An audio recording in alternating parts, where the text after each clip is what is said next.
ओम शांति। भगवत गीता श्लोक क्लास में आज बेसिक कोर्स है और बेसिक कोर्स में शिव शंकर इस टॉपिक में अभी तक काफी सारी बातें हम समझ चुके हैं। जैसे कि भक्ति मार्ग में शिव और शंकर को मिला करके एक कर दिया है।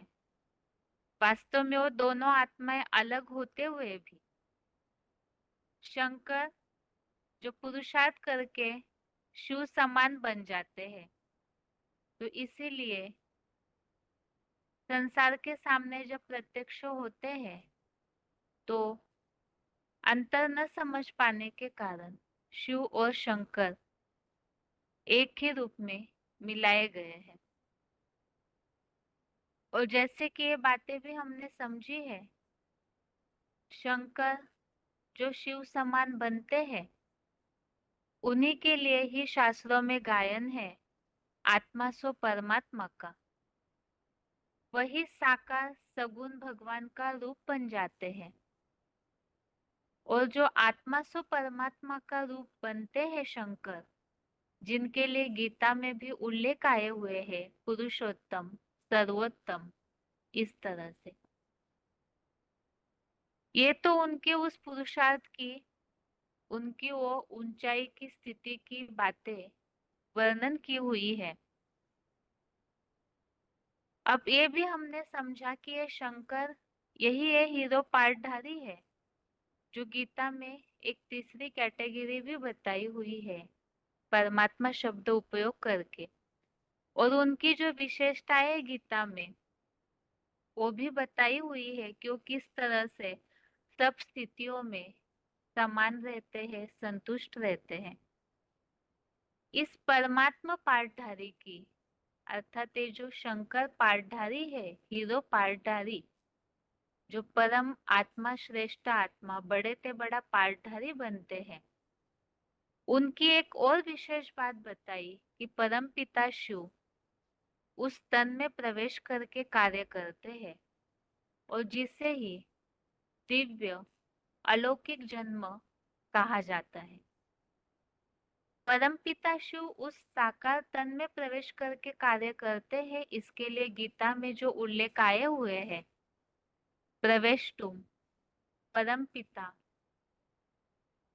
आत्मशक्ति से प्रकृति को अधीन करके प्रवेश करके कार्य करते हैं, तो वो जो उनका दिव्य जन्म है वो इस भौतिक सृष्टि की तरह नहीं है।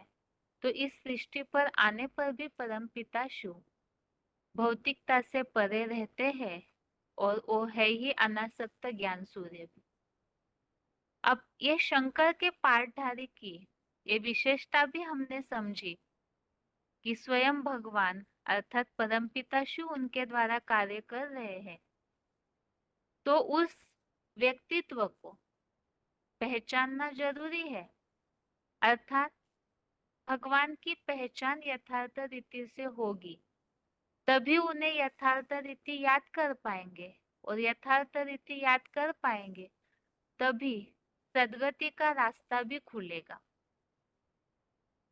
अब इतनी सारी विशेषताएं, खासियत, और जो शंकर पाठधारी है, इनकी भक्ति मार्ग में भी महिमा है, और जैसे गीता में भी जो उल्लेख आए हुए हैं वो श्लोकों के द्वारा उल्लेख भी हमने समझे हैं। अब ऐसा जो व्यक्त पाठधारी है, जिनके लिए हमने समझा अभी तक के क्लास में कि वो वर्तमान समय प्रैक्टिकल में साकार में मौजूद है। भक्ति मार्ग में शंकर के जो चित्र दिखाए जाते हैं, तो चित्र चरित्र की यादगार होते हैं।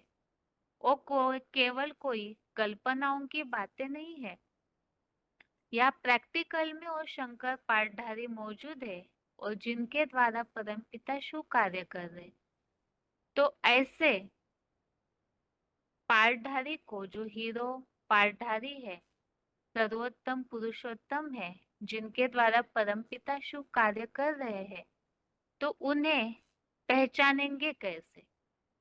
अभी तक के क्लास में ये सब बातों को हमने समझा। आज के क्लास में हम समझते हैं कि आखिर मनुष्य तन में आए हुए उस परमपिता शिव के कार्य को, उस व्यक्तित्व को हम पहचानेंगे कैसे? क्या करना होगा उसके लिए? तो आज के क्लास में हम देखते हैं कि उस पहचान के लिए क्या विधि है, क्या तरीका अपनाना होगा।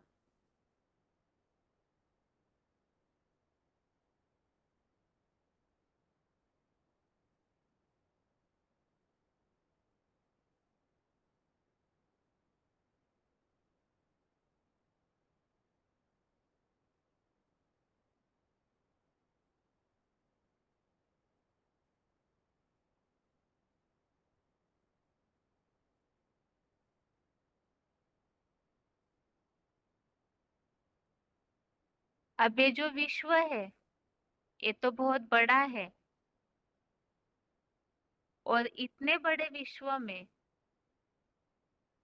परमपिता शिव जिस साकार तन के द्वारा, साकार स्वरूप शंकर के द्वारा प्रैक्टिकल में वर्तमान समय पाठ बजा रहे हैं, तो शंकर एक कोई इस तरह से जो चित्रों में वर्णन किया हुआ रूप है वैसा नहीं है, बल्कि वो प्रैक्टिकल में वैसे चरित्र करते हैं।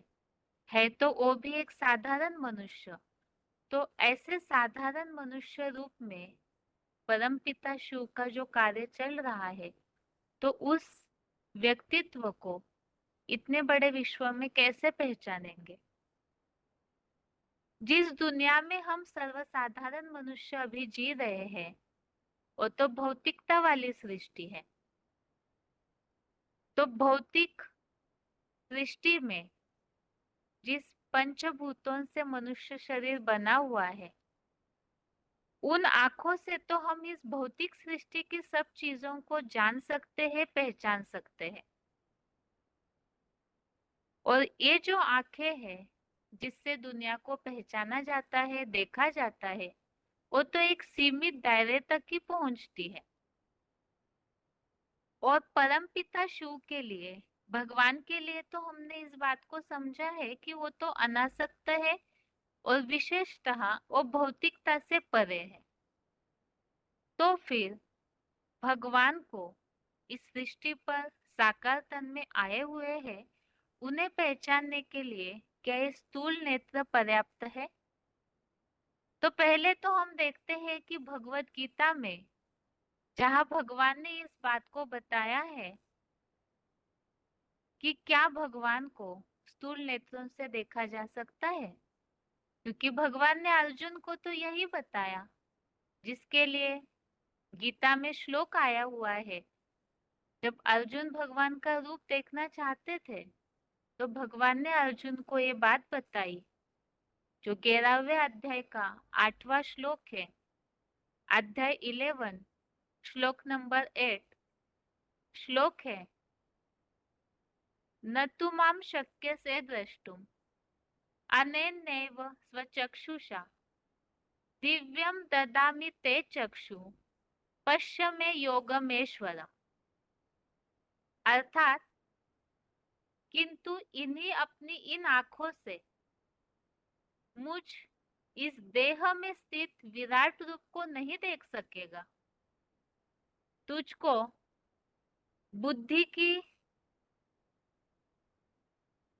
एडवांस सच्ची गीता ज्ञान वाला तीसरा नेत्र देता हूँ, जिससे मेरे ऐश्वर्यवान योगिक ऊर्जा संपन्न रूप को देख सकेगा। तो इसमें जो भगवान ने ये बात बताई है अर्जुन को कि ज्ञान नेत्र से, ज्ञान चक्षु से ही भगवान को पहचाना जा सकता है, देखा जा सकता है। अब एक ज्ञान चक्षु अर्थात क्या? तो ज्ञान चक्षु अर्थात ज्ञान बुद्धि का विषय है, बुद्धि से ग्रहण किया जाता है। तो इसी तरह से भगवान को देखने के लिए भी बुद्धि का नेत्र, अर्थात ही ज्ञान का नेत्र उपयोग किया जा सकता है। और इसी के लिए ही भगवान जो साकार तन में आते हैं, तो उस साकार तन के लिए और भगवान जो उस साकार तन में प्रवेश है उनके बारे में, जैसे इसके पहले भी हमने एक श्लोक का उल्लेख देखा है, जो उस शरीर के लिए जिस तन में परमपिता प्रवेश है उसके लिए भगवान ने ये बात गीता में बोली, इदम शरीरम कौन्तेय, अर्थात ये जो शरीर है यही वास्तव में क्षेत्र है। तो क्षेत्र और क्षेत्रज्ञ, इनको जानने से जो होने वाली प्राप्ति है उसका उल्लेख यहाँ गीता में दिया हुआ है। गीता का यह अध्याय 13वें अध्याय का 34वां श्लोक, अध्याय 13 का श्लोक नंबर 34, इसमें क्षेत्र अर्थात साकार शरीरधारी और क्षेत्रज्ञ अर्थात निराकार शिव, क्षेत्र साकार शरीरधारी अर्थात जिसमें परमपिता शिव प्रवेश है, तो उन्हें ज्ञान चक्षु द्वारा ही जानने का उल्लेख इस 13वें अध्याय के 34वें श्लोक में है। श्लोक है, क्षेत्र क्षेत्रज्ञयोर एवं अंतरम ज्ञान चक्षुषा भूत प्रकृति मोक्षम च ये विदुर यान्ति ते परम, अर्थात ऐसे जो शरीर रूपी क्षेत्र और क्षेत्रज्ञ के अंतर को और प्राणियों की प्रकृति से मुक्ति को ज्ञान नेत्र द्वारा शिव को जानते हैं, वे परम ब्रह्म लोक को प्राप्त करते हैं। तो यहाँ इस बात का उल्लेख है कि शरीर रूप क्षेत्र और क्षेत्रज्ञ, इन दोनों को भी जो ज्ञान नेत्र द्वारा जानते हैं तो वो परम ब्रह्म लोक को प्राप्त करते हैं। तो उनकी प्राप्ति का उल्लेख, और यहाँ मुख्यतः साकार और निराकार परमपिता शिव जिस साकार शंकर पाठधारी में, जो कि प्रैक्टिकल में साधारण रूप में मौजूद है, तो उन्हें ज्ञान के नेत्र द्वारा ही जाना जा सकता है, पहचाना जा सकता है, अर्थात बुद्धि के तीसरे नेत्र द्वारा देखा जा सकता है। अब इन्हें देखने के लिए ये तो हमने समझा, लेकिन इससे खास भगवान के ज्ञान के द्वारा ही उन्हें देखा जा सकता है। तो इसका खास फायदा और वो जो ज्ञान है वो देगा कौन, तो उसके लिए ही गीता में आया हुआ श्लोकों का उल्लेख आगे देखते हैं कि आखिर ये जो भगवान का ज्ञान है वो कैसे प्राप्त होता है और उसका किस तरह से लाभ मनुष्यों को मिलता है। आगे है,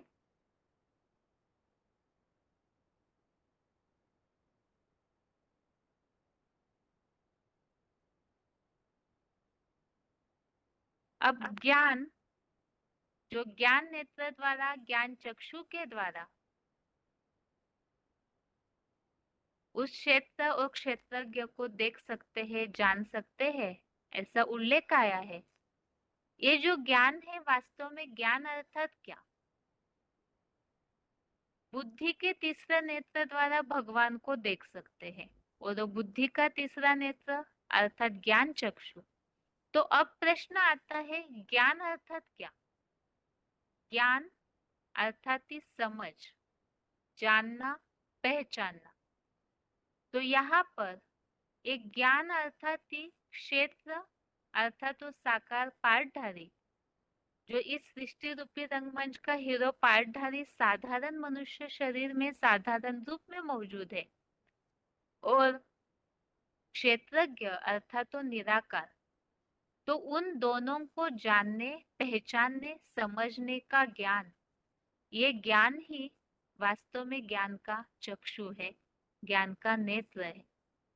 और इसी के लिए ही 13वें अध्याय का दूसरा श्लोक, अध्याय 13 का श्लोक नंबर 2 श्लोक है, क्षेत्रज्ञं चापि मां विद्धि सर्व क्षेत्रेषु भारत क्षेत्र क्षेत्रज्ञयोर ज्ञानम यत् तत् ज्ञानम मतम मम।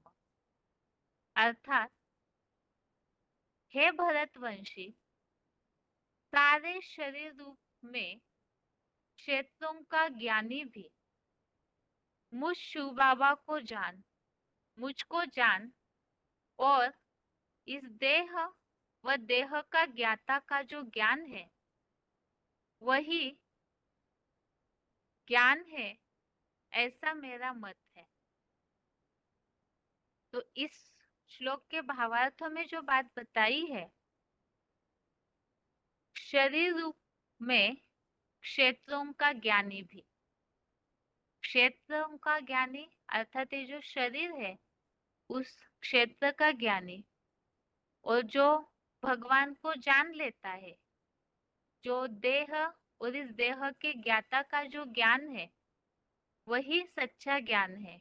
अर्थात यहाँ साकार क्षेत्र और निराकार जो क्षेत्रज्ञ है उनको जानने की बात, वही वास्तव में ज्ञान है। ज्ञान अर्थात ही जानना। अब प्रश्न आता है, भक्ति मार्ग में जो भी विधि प्रक्रिया की जाती है, लोग मंदिरों में जाते हैं, भगवान के दर्शन करने जाते हैं, या तो जो भी अलग अलग प्रक्रियाएं अपनाई जाती है भगवान को पाने के लिए, जैसे कि तीर्थ यात्राएं करते हैं, जप तप दान पुण्य करते हैं, यज्ञ करते हैं, बहुत सारी ऐसी विधियां हैं जो जन्म जन्मांतर से, जब से सृष्टि चक्र में जैसे हमने समझा था द्वापर युग हुआ तब से ही भक्ति करना शुरू हुई, क्योंकि मनुष्य दुखी होने लगे। तो तब से लेकर के अभी तो कलयुगी दुनिया में भक्ति का जो आडंबर है वो तो बढ़ा हुआ है, लेकिन उसके बावजूद भी जिस तरह से प्राप्ति की जो महसूसता होनी चाहिए वो नहीं हुई। तो कई बार लोग इसके चलते ये सोचते हैं कि इतनी सारी मेहनत करने पर भी हमें भगवान के दर्शन तो हुए नहीं। वास्तव में वो जो भक्ति अब तक की हुई है और भक्ति का फल देने के लिए ही भगवान स्वयं इस सृष्टि पर आए हैं, और उनकी जो भक्ति जो मनुष्यों ने की है उस भक्ति का फल ही वास्तव में ज्ञान है। मनुष्य भौतिकवादी है, भौतिक सृष्टि में रहते हैं, तो इसीलिए भगवान से भी अपेक्षा यही रखते हैं कि वो भौतिक रीति से ही मनुष्यों की पूर्ति करेंगे, और भौतिक रीति से अल्पकाल की जो प्राप्तियां होती है उसे ही भक्ति का फल मानते हैं। लेकिन भगवान जो सुप्रीम अथॉरिटी है, वो भक्ति करने वाले जो अव्यभिचारी पूरी श्रद्धा भावना से भक्ति करते हैं, आराधना करते हैं, तो उन्हें ऐसा कोई अल्प संतुष्टता वाला फल नहीं देंगे। भगवान के द्वारा जो दी हुई चीज होगी वो तो ऐसी लाभ देने वाली होगी जो सदा काल की हो, और सदा काल का लाभ वही हो सकता है जो जीवन में हमेशा के लिए मार्गदर्शन प्रद हो, और वो है वास्तव में ज्ञान। ज्ञान अर्थात समझ। जीवन में अगर समझ है पूरी तरह से तो उससे ही मनुष्य सफल बन सकता है। तो वो ज्ञान ही वास्तव में भगवान देते हैं, और वो ज्ञान ही मनुष्य जीवन के लिए असली कृपा है, आशीर्वाद है। और ये ज्ञान अर्थात समझ, वो ज्ञान जो भगवान देते हैं जिससे भटकना अर्थात अज्ञानता के कारण मनुष्य ठोकरे खाते हैं, दुखी होते हैं, तो वो ज्ञान के द्वारा अज्ञान अंधकार नष्ट हो जाता है।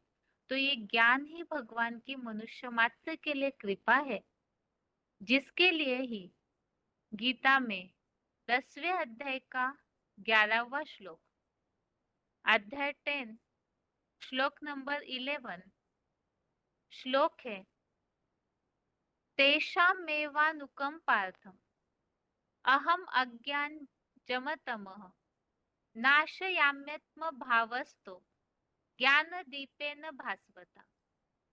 अर्थात उन पर दया करने के लिए ही मैं आत्मस्टार भाव से स्थित उस चमकते हुए ज्ञान दीपक द्वारा अज्ञानता से उत्पन्न अज्ञान अंधकार को नष्ट कर देता हूँ।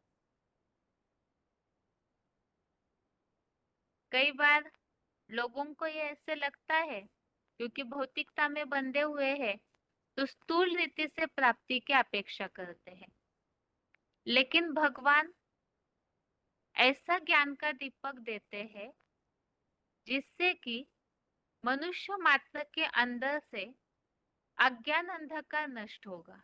क्योंकि अगर अज्ञानता अंधकार बेसमझी नष्ट हो जाए मनुष्यों के जीवन से, तो स्वतः ही स्वयं अपना मार्ग खोजकर सफलता पा सकते हैं।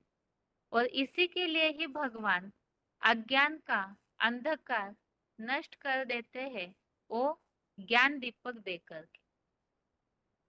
अब ज्ञान दीपक दे दिया, मनुष्यों के अंदर से अज्ञान अंधकार नष्ट हो गया।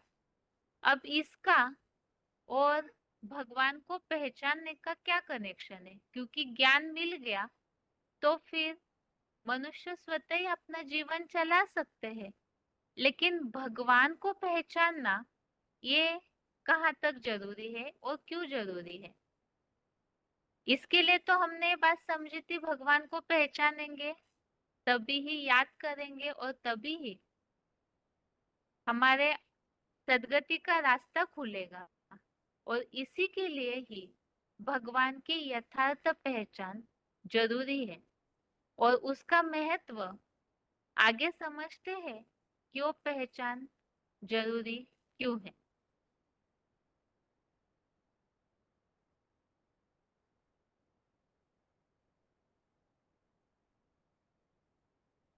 जैसे कि बताया, इतनी बड़ी सृष्टि में भगवान का कार्य चल रहा है, तो फिर उस आए हुए साधारण तन में आए हुए भगवान को इतने बड़े विश्व के बीच पहचानना है, तो पहचानने के लिए ही बुद्धि में वो वैसी आंख खुल जाए, ज्ञान का वो तीसरा नेत्र खुल जाए, तभी भगवान को पहचान सकते हैं।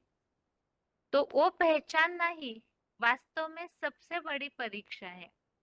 क्योंकि सदगति पाना है तो भगवान को पहचानना जरूरी है। जैसे कि इसके पहले क्लास में हमने समझा था, धर्म और अधर्म की मूल बात यहाँ ही रुकती है, वास्तव में सच्चाई की पहचान। तो सत्य तो एक भगवान है, इसीलिए वो सत्य को पहचानना ही वास्तव में असली धर्म है और वो धर्म के रास्ते पर चलना ही वास्तव में महत्वपूर्ण है। और इसीलिए ही भगवान को पहचानना यही सबसे बड़ी परीक्षा है, और जिसके लिए ही भगवत गीता में भी ये बात बताई है। 9वें अध्याय का 11वां श्लोक, अध्याय 9 का श्लोक नंबर 11, इस श्लोक में ये बात बताई। श्लोक है, अवजानन्ति माम मूढ़ा मानुषीम तनुमाश्रितम परम भावम अजानन्तो मम भूत महेश्वरम। अर्थात मूर्ख लोग अर्जुन आदम के शरीर का आधार लेने वाले मुझ प्राणियों के महेश्वर की अवज्ञा करते हैं, मेरे श्रेष्ठतम परमात्मा भाव को भी पूरी तरह नहीं जानते हैं। तो यहाँ जो उल्लेख आया हुआ है कि वास्तव में भगवान तो साधारण तन में आते हैं और इसीलिए ही उस साधारण तन में कार्य करने वाले उस श्रेष्ठतम परमात्मा भाव को पहचानना, यही सबसे बड़ी परीक्षा है। और ऐसी परीक्षा का उल्लेख गीता के और श्लोकों में भी आया हुआ है, जैसे कि 7वें अध्याय का ही 13वां श्लोक, अध्याय 7 का श्लोक नंबर 13 में इस प्रकार उल्लेख आया हुआ है कि ये जो भगवान है, ये जो 3 गुणों से युक्त ये सारा जगत जो है 3 गुणों से परे उस अविनाशी जो भगवान का पार्ट है उसको नहीं पहचान पाते हैं।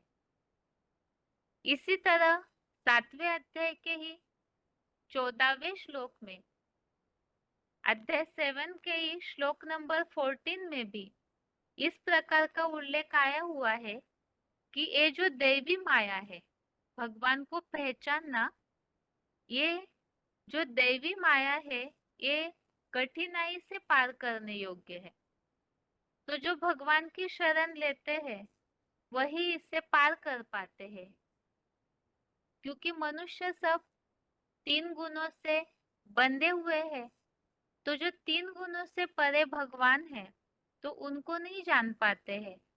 तो उन्हें पहचानना यही वास्तव में, क्योंकि वो साधारण तन में आए हुए हैं भगवान, तो उनको उनके कार्य को पहचानना यही सबसे बड़ी परीक्षा है। इसके लिए ही 7वें अध्याय का 25वां श्लोक, अध्याय 7 का ही श्लोक नंबर 25 में भी इस बात का उल्लेख आया हुआ है कि योग माया से ढका हुआ मैं सबके लिए प्रकट नहीं हूँ। और ये जो मूढ़ बना हुआ जगत है जो कलयुगांत में तमो प्रधान बन जाता है, अज्ञान अंधकार के कारण मूर्ख बन जाता है, तो वो फिर परमात्मा के उस अविनाशी पार्ट को, उस कार्य को नहीं पहचान पाते हैं। तो इसके लिए ही जैसे बताया 26वें श्लोक में 7वें अध्याय के श्लोक नंबर 26 में ये बात बताई है कि भगवान तो त्रिकालदर्शी है, वो प्राणियों के तीनों कालों को जान लेते हैं, लेकिन भगवान को कोई नहीं पहचान पाता है।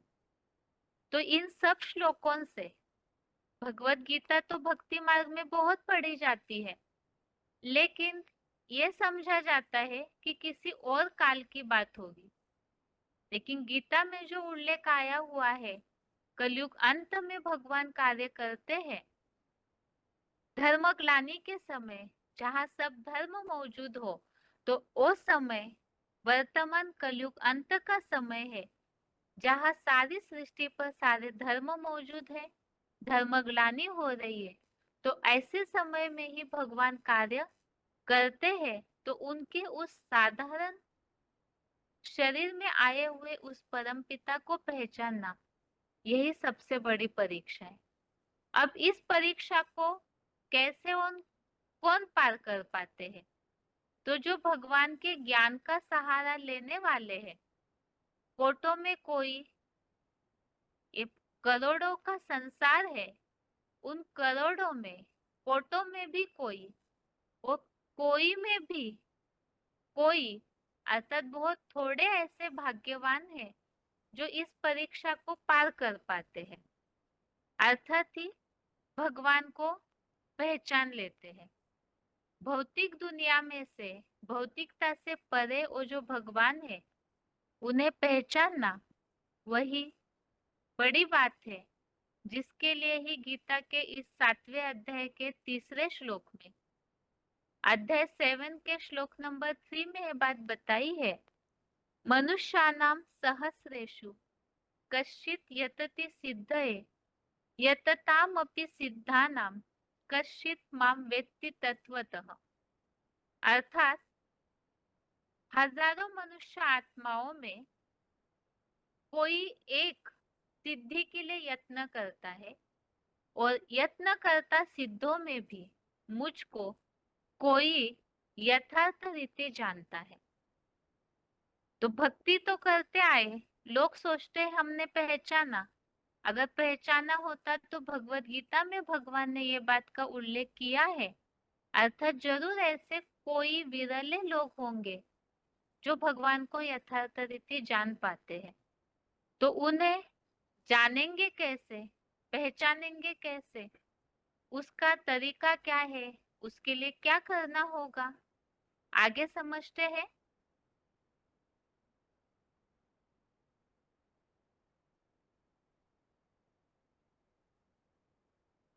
अब भगवान को पहचानना यही सद्भाग्य की निशानी है। दुनिया में भी इस बात को माना जाता है। लोगों को साक्षात्कार होते हैं तो सोचते हैं कि हमारे भाग्य के द्वार खुल गए। लेकिन यहाँ तो साक्षात जब भगवान इस सृष्टि पर आकर के प्रैक्टिकल में कार्य कर रहे हैं तो उस भगवान को पहचानेंगे, तभी जाकर के भाग्यशाली बन सकते हैं। और इसके लिए ही ये बात कही गई है, गुप्त वेश में सत्युग रचने आए शिव भगवान, अब तो जाग जाग रहे इंसान। जो आत्मा के लेसन में भी हमने इस बात को समझा था एक टॉपिक में। वास्तव में जो दुनिया में कहा जाता है कि जब भगवान भाग्य बांटने आए थे तो सोए थे क्या, तो ये जो कहावत पड़ी हुई है वो वास्तव में कोई पुरातन समय की नहीं, बल्कि कलयुग अंत में जब सब प्राणी मोह अंधकार में फंसते हैं उस समय की है। तो ऐसे समय में अपने भाग्य के द्वार खोलना है। तो जो भाग्य विधाता है उनको समय रहते रहते पहचानना जरूरी है। तो पहचानने के लिए क्या करना होगा, भाग्यवान बनना है तो क्या करना होगा। लोग तो सोचते हैं भक्ति मार्ग में तो इतना खर्च करते हैं धन आदि, लेकिन भगवान के लिए तो इतनी मेहनत करने की वास्तव में आवश्यकता नहीं है। ना धन की, ना शारीरिक मेहनत करने की दरकार है। वास्तव में भगवान जो प्राचीन योग सिखाते हैं तो वो सहज राजयोग है। तो सहज सहज ही भगवान का ज्ञान मिल सकता है। और उसके लिए ही बताया कि वास्तव में जैसे कि कोर्स की सुविधा भी दी हुई है और बिना कहीं गए, बिना मेहनत के जो साइंस के साधन आजकल पर्याप्त मात्रा में उपलब्ध है, तो फोन के द्वारा ही इस कोर्स को ले सकते हैं, वो भी बिना कोई फीस के। क्योंकि ज्यादातर ये गलतफहमी लोगों में रहती है कि आजकल अध्यात्म, धर्म, कर्म, भक्ति, ये सब चीजें जहां भी है तो वहां धन खर्च करना पड़ता है। लेकिन भगवान के कार्य की और भगवान के उस साकार पाठधारी की जहां वो कार्य करते हैं इस सृष्टि के परिवर्तन का, उसकी एक खास विशेषता है जो भक्ति मार्ग में भी गाई हुई है। दाता एक राम, भिखारी सारी दुनिया। वास्तव में भगवान को तो कुछ भी आवश्यकता नहीं है। वो तो केवल मनुष्य आत्माओं को सुख शांति का मार्ग देने का कार्य करते हैं। उन्हें इस भौतिक दुनिया के धन आदि की आवश्यकता ही नहीं। तो भगवान का परिचय तो बिना कोई खर्चे के ही प्राप्त कर सकते हैं। और उसके लिए ही जैसे हमने निराकार परम पिता शिव का परिचय समझा था, परम पिता शिव का नाम, रूप, देश, काल, धाम, उनके गुणों का परिचय, इसे पूरी तरह आईडी के रूप में हमने समझा था। जो गीता के आधार से शास्त्रों में भी जो उल्लेख भगवान के आए हुए हैं उस तरह से, जैसे कि हमने इसके पहले शिव शंकर के टॉपिक में ही समझा है, परम पिता शिव का वो निराकार ज्योति स्वरूप हर धर्म में मान्यता प्राप्त है। तो इसी तरह वो जिस साकार तन द्वारा प्राण बजा रहे हैं वर्तमान में, तो उनकी भी हर धर्म में मान्यता है। तो वो एडम, आदम, आदिदेव और जगत पिता जो साकार स्वरूप में शंकर के रूप में साधारण तनधारी के रूप में पाठ बजा रहे हैं, तो उनका पूरा परिचय अर्थात नाम, रूप, देश, काल, उस व्यक्तित्व की पूरी पहचान इस ज्ञान के द्वारा हम प्राप्त कर सकते हैं। और जब उन्हें पहचान लेंगे, क्योंकि परम पिता शिव का उस रूप ही सगुण भगवान है, साकार भगवान का रूप है, तो उन्हें पहचानने के बाद ही जो बताया भाग्य के जो द्वार है वो खुल सकते हैं। तो उस समय हमें अपनी तकदीर खुद लिखनी है, तो खुद ही अपने बुद्धि से ज्ञान के द्वारा उन्हें पहचानने के लिए ही इस ज्ञान को प्राप्त करना जरूरी है। ये तो हो गया शिव शंकर का टॉपिक। और बेसिकली तौर पर जो भगवान शंकर के स्वरूप द्वारा एक व्यापी बनकर प्रत्यक्ष होते हैं, तो उन्हें पहचानना कैसे जरूरी है, उसके लिए क्या करना है, ये हमने समझा है। ये तो बेसिकली तौर पर हमने परिचय समझा है।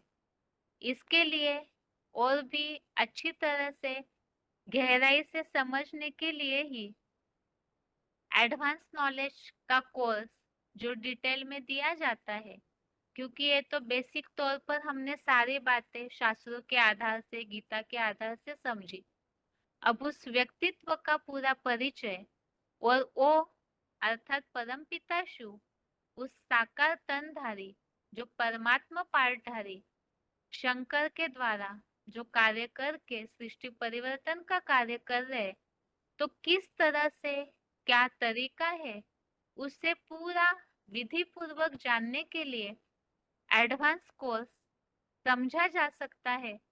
और उस एडवांस कोर्स के माध्यम से एक तो उस साकार व्यक्तित्व की गहरी पहचान और उनके द्वारा जो सृष्टि का ज्ञान दिया जाता है परिवर्तन का, उस सारी बातों को एडवांस कोर्स के द्वारा हम डिटेल में जान सकते हैं। यहाँ तक तो बेसिक कोर्स का ये शिव शंकर का टॉपिक हमने समझा है। और अगले हफ्ते से अगला टॉपिक शुरू होगा, जिसमें आखिर गीता ज्ञानदाता कौन है, गीता का जो युद्ध हुआ है वो हिंसक या अहिंसक, आखिर गीता ज्ञान कब सुनाया गया, उस समय जो चल रहा है सर्वधर्मान परित्यज्य का, वो कौन सा समय है जो गीता में उल्लेखित है। तो उन सब बातों को अगले हफ्ते के क्लास में हम नए कोर्स के द्वारा समझेंगे। और अभी आगे है 3 लोक के चित्र की रिवीजन।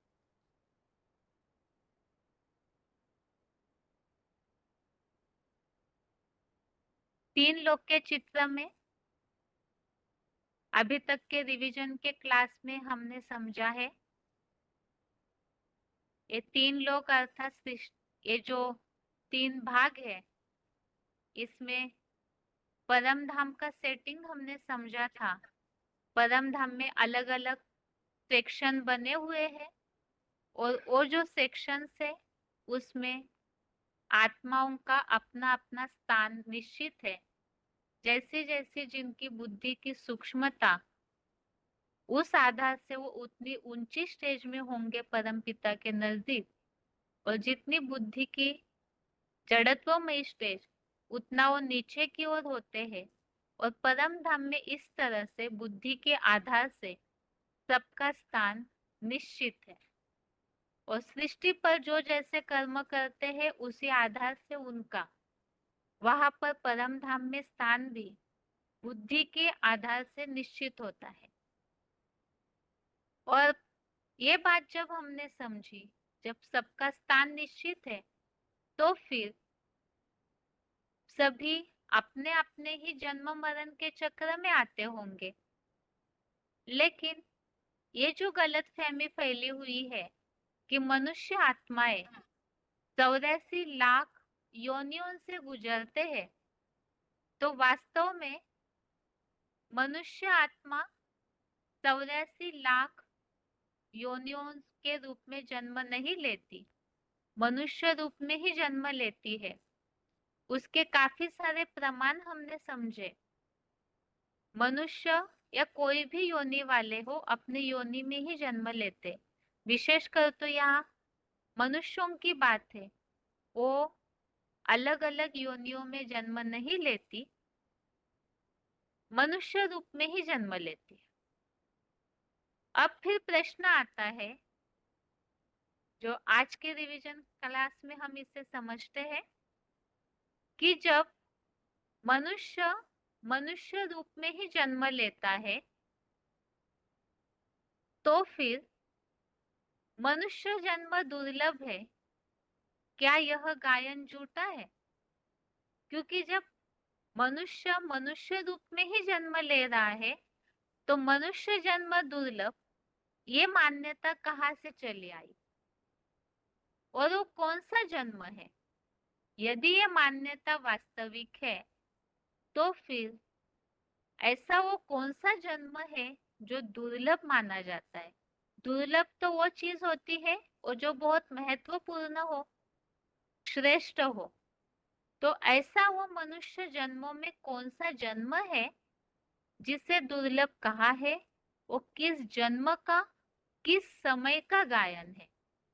और वो दुर्लभ जन्म अर्थात उस जन्म का ही गायन दुर्लभ जन्म के रूप में क्यों कहा गया है? क्यों उसका वर्णन शास्त्रों में आया है? अब इस जन्म को ढूंढना है, हमें जानना है। तो उसके लिए पहले तो मनुष्य जो मनुष्य रूप में जन्म लेता है, वो कितने जन्म लेता है, किस तरह से जन्म लेता है, और उन जन्मों में से कौन सा एक जन्म है जो दुर्लभ है, उसे समझना होगा।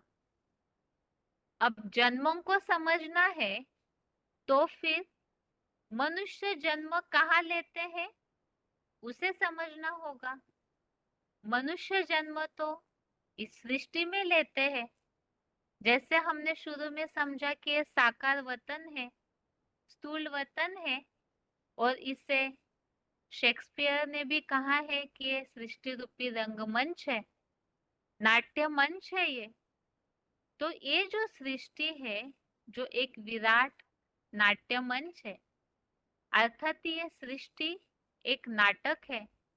तो इस सृष्टि रूपी नाटक में इस सृष्टि का जो चक्र चलता है, जिससे ही काल चक्र भी कहा हुआ है शास्त्रों में, तो इस सृष्टि में काल चक्र में आखिर कितने जन्म होते हैं, किस तरह से जन्म होते हैं, वो समझना होगा। जन्मों को और पाठ के रहस्यों को समझने के लिए सृष्टि नाटक को समझना है। अब सृष्टि के नाटक को समझना है, तो फिर उस नाटक का समय समझना होगा। क्योंकि सृष्टि के नाटक का टोटल समय जब हमें पता चलेगा, तो हम जन्म कितने होते हैं इस सृष्टि नाटक में मनुष्यों के, उसे भी निकाल पाएंगे। तो इसके लिए पहले है सृष्टि नाटक का समय, अर्थात इस काल चक्र का समय, अर्थात सृष्टि की आयु। अब सृष्टि की आयु कितनी है? सृष्टि की आयु के लिए यदि हम शास्त्रों पे नजर डालें, शास्त्रों में तो बहुत वैरायटी बातें मौजूद है। कभी कुछ शास्त्रों में अलग अलग उल्लेख है। ज्यादातर शास्त्रों में लाखों वर्ष की सृष्टि मानी जाती है। अब शास्त्रों में ये जो लाखों वर्ष, कहीं कहीं हजारों वर्ष भी कहे हुए हैं, तो ये जो अलग अलग बातें शास्त्रों में सृष्टि की आयु संबंधित है, इसका वास्तव में कोई प्रमाण शास्त्रों में ठोस प्रमाण मौजूद नहीं है। अब शास्त्रों की बात तो हो गई, शास्त्रों में कहीं प्रमाण सहित सृष्टि की निश्चित आयु बताई नहीं गई है। अब जिस पर मनुष्य ज्यादा भरोसा करते हैं वो विज्ञान अर्थात साइंस। साइंस इस बारे में क्या कहता है? साइंस में भी हिस्ट्री में अगर देखा जाए तो जो हिस्ट्री निकाली गई है सृष्टि की, तो मनुष्यों के पास 2500 वर्ष की ही हिस्ट्री मौजूद है। ऐसे क्यों? यदि शास्त्रों में लाखों वर्ष कहे गए हैं, तो फिर हिस्ट्री केवल 2500 वर्ष की क्यों है? वैज्ञानिक अलग अलग जैसे डायनासोर वगैरह की बातों के हड्डी के अवशेष मिले, ऐसे कुछ कुछ बातें बताते हैं, लेकिन उसमें भी जैसे डार्विन थ्योरी में चेंजेस करते हैं, डार्विन थ्योरी के लिए जैसे बात आई, इसी तरह विज्ञान अपनी ऐसी कोई थ्योरीज है जिसके ठोस प्रूफ नहीं दे पाते। और मूल बात तो इसके लिए यही है कि मनुष्यों के पास तो 2500 वर्ष की हिस्ट्री उपस्थित क्यों है। अब इन सब बातों से ये बात स्पष्ट है कि सृष्टि चक्र की आयु का रहस्य जन्म मरण के चक्र में आने वाले कोई भी मनुष्य नहीं बता सकते हैं। क्यों नहीं बता सकते हैं? क्योंकि शास्त्र बनाने वाले भी मनुष्य हैं, विज्ञान के जो भी बातें हैं वो भी निकालने वाले मनुष्य ही है, और जन्म मरण के चक्र में आने वाले मनुष्य पूरे प्रूफ प्रमाण के साथ सृष्टि की आयु का रहस्य या सृष्टि की आयु नहीं बता सकते। फिर कौन बताएगा सृष्टि की आयु एक्यूरेट यथार्थ रीति से? तो इसके लिए जन्म मरण के चक्र में आने वाले मनुष्य भूल जाते हैं, वो नहीं बता सकते। तो जरूर जो जन्म मरण के चक्र से न्यारे है अर्थात त्रिकालदर्शी है भगवान, वही सृष्टि चक्र की आयु बता सकते हैं। क्यों ऐसे? भगवान ही क्यों बता सकते हैं? क्योंकि मनुष्य तो जन्म मरण के चक्र में आते आते पूर्व जन्मों की बातों को भूल जाते हैं, लेकिन भगवान न्यारे है जन्म मरण के चक्र से, इसीलिए वो त्रिकालदर्शी है। और इसी का उल्लेख गीता के 7वें अध्याय के 26वें श्लोक में, अध्याय 7 का श्लोक नंबर 26, इसमें श्लोक है, वेदाहम समतीतानि वर्तमानानि चार्जुन भविष्यानि च भूतानि माम तु वेद न कश्चन। तो भगवान जो है वही भूत वर्तमान और भविष्य में होने वाले तीनों कालों को, प्राणियों के तीनों कालों को जानते हैं, इसीलिए वही सृष्टि की आयु के बारे में बता सकते हैं। और साथ में सृष्टि में, सृष्टि चक्र से जो मनुष्यों का जन्म जुड़ा हुआ है उस रहस्य को भी। इसी के लिए ही 10वें अध्याय का 32वां श्लोक, अध्याय 10 श्लोक नंबर 32, इसमें इस बात का उल्लेख आया है कि भगवान ही सृष्टि के आदि, मध्य और अंत के ज्ञाता है। श्लोक है, सर्गानाम आदिरंतश्च मध्यम चैवाहम अर्जुन आध्यात्म विद्या विद्यानाम वादः प्रवदता अहम। इन सब बातों से जो यहाँ श्लोक में उल्लेख आया है, आध्यात्म विद्या विज्ञाना, यहाँ ये जो दोनों श्लोकों में उल्लेख है, इससे ये बात स्पष्ट है कि भगवान ही काल चक्र अर्थात भूतकाल, वर्तमान और भविष्य तीनों कालों को भी जानते हैं और मनुष्य आत्माओं के आध्यात्म अर्थात आत्मा के अंदर के जन्मों का रहस्य बता सकते हैं। क्योंकि आत्मा जन्म मरण के चक्र में आती है तो उसके अंदर तो रिकॉर्ड नूंद है, तो आत्मा के अंदर जो नूंद है जन्म मरण के चक्र का रहस्य, वो भी तीनों कालों को जानने वाले त्रिकालदर्शी भगवान ही बता सकते हैं, जिसके लिए इस श्लोक में उल्लेख आया अध्यात्म विद्या।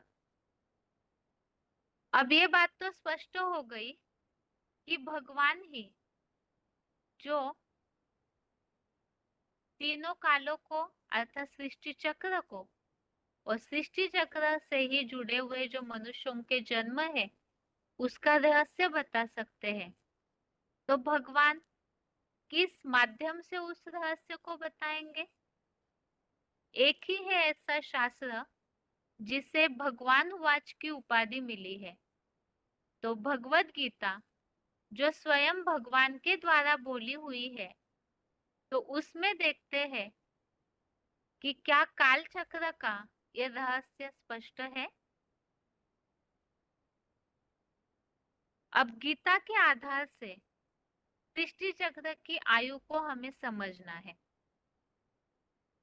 तो देखते हैं गीता में सृष्टि चक्र, काल चक्र अर्थात ही समय समय संबंधित गीता में जो श्लोक आए हुए हैं, तो उन श्लोकों के आधार से हम सृष्टि की आयु को जानने का प्रयास करते हैं। भगवत गीता में जहाँ काल और समय के लिए जो शब्द आए हुए हैं, उसके द्वारा वास्तव में सृष्टि की आयु पूरी तरह से स्पष्ट नहीं होती है। सृष्टि की आयु संबंधित बातें तो उसमें है, लेकिन एक्यूरेट कितना वर्ष है सृष्टि, वो बात पूरी तरह से स्पष्ट नहीं होती है। अब पहले तो हम श्लोक देखते हैं। जैसे कि समय के लिए जो श्लोक आए हुए हैं गीता में, एक तो है ब्रह्मा का दिन और रात। दिन और रात ये भी समय के सूचक है, जिसके लिए 8वें अध्याय का 17वां श्लोक, अध्याय 18 का श्लोक नंबर अध्याय 8 का श्लोक नंबर 17 श्लोक है, सहस्र युग पर्यंतम अहर्यत ब्रह्मणो विदुः रात्रिम युग सहस्रांताम तेहो रात्र विदो जनाः। इसमें अहर्यत ब्रह्मणो, अहर्यत अर्थात दिन और रात्रिम अर्थात रात्रि, ऐसा उल्लेख आया हुआ है। दूसरा शब्द आया हुआ है कल्प। तो कल्प के लिए कल्पक्षय और कल्पादो, कल्पक्षय अर्थात कल्प का अंत और कल्पादो अर्थात कल्प का आदि अर्थात शुरुआत। तो अंत और आदि, इसमें भी समय की निशानी है। जो 9वें अध्याय का 7वां श्लोक है, अध्याय 9 का श्लोक नंबर 7, सर्वभूतानि कौन्तेय प्रकृतिम यान्ति मामिकाम कल्पक्षये पुनस्तानि कल्पादो विसृजाम्यहम्। अर्थात कल्प के अंत में सारी सृष्टि समा जाती है और कल्प की शुरुआत में उस सृष्टि की शुरुआत होती है, अर्थात प्राणी उतरते हैं। इसी संबंधित ही 8वें अध्याय का एक 18वां श्लोक है, अध्याय 8 का ही श्लोक नंबर 18। इसमें भी शुरुआत, आदि और अंत, इसको स्पष्ट करने वाला उल्लेख आया हुआ है। अव्यक्तात् व्यक्तयः सर्वा प्रभवन्त्य अहरागमे रात्र्यागमे प्रलीयन्ते तत्रैवा व्यक्त संज्ञके। तो इस श्लोक में इस प्रकार उल्लेख है कि जब रात्रि का अंत होता है तो सब प्राणी अव्यक्त हो जाते हैं, समा जाते हैं, और जब दिन की शुरुआत होती है तो प्राणी सब आने लगते हैं। तो यहाँ दिन की शुरुआत और रात्रि का अंत, इसी संबंधित यहाँ उल्लेख है कल्प का अंत और कल्प का आदि। तो यहाँ ब्रह्मा का दिन और ब्रह्मा की रात मिल करके एक कल्प होता है। और इसी तरह से समय को दर्शाने वाला एक और श्लोक आया है, जो युग ऐसे शब्द प्रयोग हुआ है गीता में, चौथे अध्याय का 8वां श्लोक, अध्याय 4 का श्लोक नंबर 8 है, परित्राणाय साधूनां विनाशाय च दुष्कृतां धर्म संस्थापनार्थाय संभवामि युगे युगे। तो यहाँ पर जो युगे युगे शब्द आया हुआ है, तो इसमें शास्त्रों में जो उल्लेख है, एक कल्प 4 युगों का मिलकर के बनता है। तो इन सब बातों से ये निष्कर्ष निकलता है कि एक काल चक्र, अर्थात पूरा एक सृष्टि रूपी नाटक का समय, अर्थात एक कल्प, ये बराबर होता है एक ब्रह्मा का दिन प्लस रात, और यही बराबर है 4 युगों के, अर्थात ब्रह्मा का दिन प्लस रात अर्थात ही एक कल्प है, और 4 युग मिलकर के भी एक कल्प। तो यहाँ पर इतनी ही बात स्पष्ट होती है कि एक कल्प अर्थात ब्रह्मा का और दिन प्लस रात अर्थात एक पूरी तरह से 4 युग।